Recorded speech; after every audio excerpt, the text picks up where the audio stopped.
Okay, trade deadline. Craziest one. Wonderful combination of a wide open Western Conference, a stacked top of the draft class that had people wanting to tank, and a couple of disgruntled superstars is always the catalyst that really stirs the drink. 28 of 30 teams making a move in the last 48 hours to completely new NBA from the last time we recorded. Let's talk about the biggest news. Kevin Durant to the Phoenix Suns. What do you guys think? I think all that all that talk about how, hey, the West is wide open, who knows who can come out of it. I think we might have to readjust, our thinking on that a bit here. I don't know if this makes the Suns the favorites. It makes them a whole lot damn tougher here. Of course, that's not expert analysis there. It's K fucking D going there. He's going to be there with Booker. He's, Chris Paul, who might have fallen off, he might have fallen off a bit this season, but he can still pass that motherfucker. And that's all you really need to do when you got Book and KD there is just sling that motherfucker to one of them, right? So, of course they lost some defense with, Bridges. That's going to, hurt in the long run. But I don't know, man. I'm not, 2016 Golden State worried about, this squad, but I mean, I don't know. I would probably put it on them coming out the West right now. Just, no games foreseen being played with all these new, pickups and all that. So we'll see. It's going to be an interesting experiment, man. This is the first time in my entire life I said I'm scared of Phoenix. Ever, bro. It's hard to fathom Booker and KD on the same team. You know what I'm saying? Like, and then they got a guy that's just, and Chris Paul, who let me just run the offense, bro. The perfect dude to just run the fucking offense. You feel what I'm saying? Like, it's going to be insane. And an incredible coach at, to boot. You feel me? So they lost a little defense with Mikal, you know what I mean? But they'll be all right. They made up with it with KD. You make that move 100 out of 100 times for sure. Mm-hmm. I think they actually got him for the cheap. You know what I mean? So I can't believe they didn't have to give up Ayton. Yeah. Some dude, like, I like Mikal. Mikal's, when I was watching the Phoenix Suns, like before Booker got hurt, he was looking incredible. You know what I'm saying? So, like, I mean, he's a great player, great defensively, 3-and-D guy. You know what I'm saying? One of the better ones in the league. You know what I mean? But there's, nah, bro. He's not a guy when you're talking about KD in a trade. You know what I'm saying? He's not in the same aisle. He's not in the same grocery store as Kevin Durant. Me? Yeah. What is it? He's KD's an Erewhon. You know what I'm saying? Right. Like, you feel me? This nigga, he's great, but he's still in Albertsons. You feel what I mean? Like, so. Tyler, I have to agree with John. I don't think we've ever thought about Phoenix in this way. I mean, they've been fun. They've been exciting, but I don't think they've ever been They've been scary, good, but they haven't been scary. Right? As a team. This feels like a historic move all time in the NBA. Do you agree with that? Yeah. I mean, it's a hell of a pickup.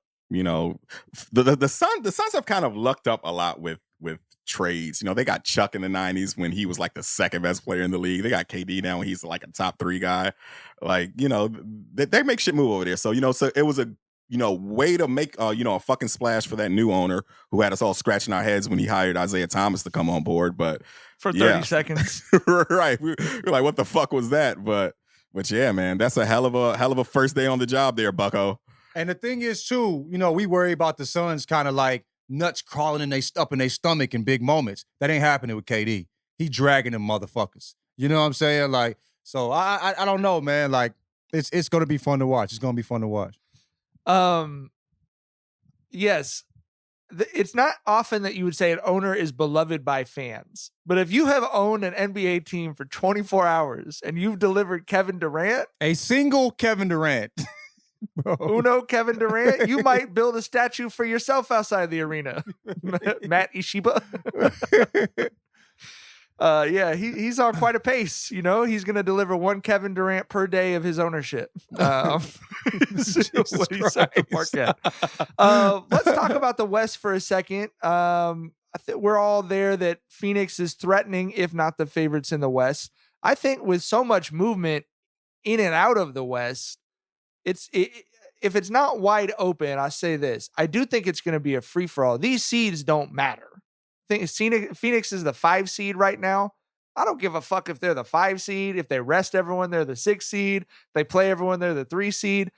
They've got Kevin Durant, Devin Booker, Chris Paul, and they got DeAndre Ayton still somehow. So it doesn't matter. These numbers are not going to mean shit when we line it up. We're going to see 7 seeds being competitive with 2 seeds. I think a really bright light is shining on the Nuggets now, who basically said, we feel like we're good. They might have been moving a little bit different over the last week if they'd known that Kevin Durant was hopping from the East to the West. But do you guys think the Suns are good enough to get past the Nuggets? I mean, do you think we should be thinking them as the favorites to come out of the West? They're going to only have, like half a season in gel. Sometimes things get tricky with that. And, the Nuggets, this core has been there for quite a while. Fucking Jamal Murray is looking like Jamal Murray, over the last week and a half. Yeah. He's been going crazy. Jokic is looking like, a fucking 3-time in a row MVP. So I don't know. I had the Nuggets, in our season preview, I said the Nuggets were going to be the 1 seed. Looks like that's going to be the case. But I don't know, man. We'll see how shit shakes out in the playoffs, bro. Like, I really wish I can give you a more concrete, answer. But like I said, it all comes down to how this team gels with just half this season on the line.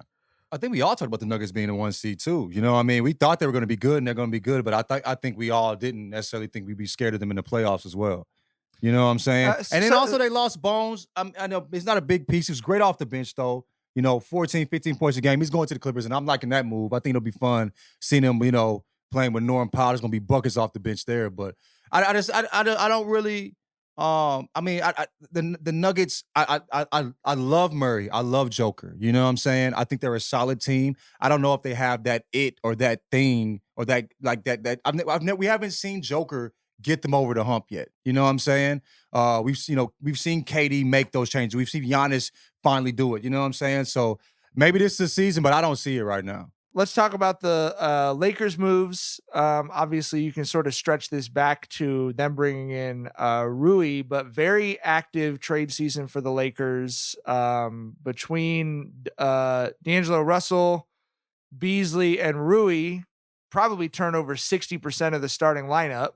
And everyone that was not Bron and AD, which if you've been watching Lakers basketball this year, is really what they needed to do.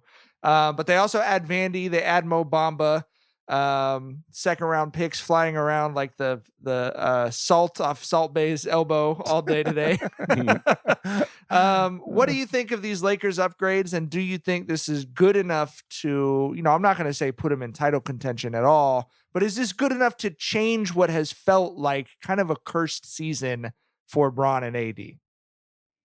I feel like, those couple trades that we saw it was kind of like the spirit of that, coveted, healed Miles Turner's trade that a bunch of Lakers fans wanted, because with that trade you wanted shooting and spacing, and you wanted a versatile defender who could hold his own on the block and could roam the perimeter as well, which is what we got here, right? Mm-hmm. You want someone who can make shit easier for AD on the defensive end, because AD's at his best when he's just that roaming fucking free safety pterodactyl, just closing out on jump shooters, closing out on guys at the rim, right? Like that's when he's at his best. And you got a guy who can do that with Vandy and with Mo Bamba. You can play Mo Bamba at the 5 and probably move AD to the 4, because we all know AD does not fuck with the 5 like that. And we got some spacing and shooting, with D'Lo and Beasley. So, like I said, I think it's the spirit of that whole healed Turner trade that was coveted, and it's kind of like the great value version. But I think it still works out. It's like the bag cereal version, but I think it'll still work out. We'll see.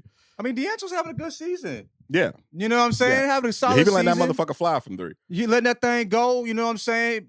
Beast is one of the better NBA, one of the better shooters in the NBA. They got the shooting that we've been talking about. They've been missing for since Bron came into the, you know what I'm saying? Yeah. Since Bron came to the Lakers, you feel me? And you said they got a decent defender in Vanderbilt, you know what I'm saying? So, and I think they got Bamba as well, right? They got Bamba too. So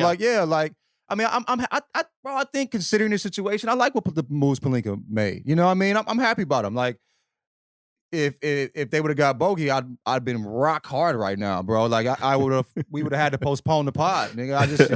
I would have had to go to the doctor. They would have had to drain me, you know what I'm saying? Like, but you know what I'm saying? But they're solid and they'll be competitive. And like you said, and Tyler, you've been saying it all year. You never know with AD and Bron. And they have a solid foundation around them now. You know what I'm saying? Schroeder's back. They got what's the boy name back? They played for the Spurs for so long. He just came back last game. What the fuck is his name? For who? For the Lakers? For the Lakers, yeah. He was solid as hell. Lonnie Walker. Lonnie. Crazy. He was solid for him, dude. He's gonna be great off the bench. I'm glad he's back. He'll be so I think they'll be fun, bro. You know what I'm saying? So like I think this is the Lakers team that'll be competitive. And, we'll see what happens in the playoffs, bro. It's hard to beat Bron and AD, 4 times in the playoffs, regardless of who you are. So we'll see. I mean, if they play the Suns going to cook their ass. But, Suns going to get a voice of work. Probably the Nuggets, too. But everywhere else is kind of wide open. No, I think that the West starts to look post-trade deadline like the East. You've got the Nuggets and the Suns at the top. And then I think a lot of really 3 through 10, a lot of really fun matchups. And, right. But the difference in the West is the seeding won't be that way. Mm-hmm. So we might be finding out on the last game or two of the season who gets stuck with the Suns. And you might see some truly hilarious shit going on in the last month of the season between teams trying to avoid playing the Suns and teams trying to tank, who might be tanking so hard that we end up with some sort of a congressional investigation into what goes on down the stretch. Who do you think people are going to be running more from? The Suns or the Nuggets? Suns. Easily, to me. I think motherfuckers gonna be getting. But the Lakers Lakers have to. It's a show improved league. It's a show improved league for sure. But the Lakers have to. The Lakers have to play the entire second half of the season. You know what I mean? Yeah. Like they can't, because they're gonna have to get up the chain in order to not play those top 2 teams. So it's gonna be a fight. You know what I mean? But I think they can, bro. I feel comfortable with this squad, bro. You know what I mean? I will watch more Lakers game. It won't be as I won't just look at the stats and the numbers, like because I hate watching them play. Guys I don't like watching watching bad bad basketball. basketball. Bench guys instead of people starting 40 games next to LeBron James. Like and I as you said, we've been waiting for this space since he got to LA. Look at the numbers he's put up this year and understand that he's playing in an offense that does not fit him. Like, it's insane what he's been doing. And if you watch these games, he's just going through 2 guys. There's no spacing. And now that's easy cash out open threes, the way he's had his entire career until he got to LA.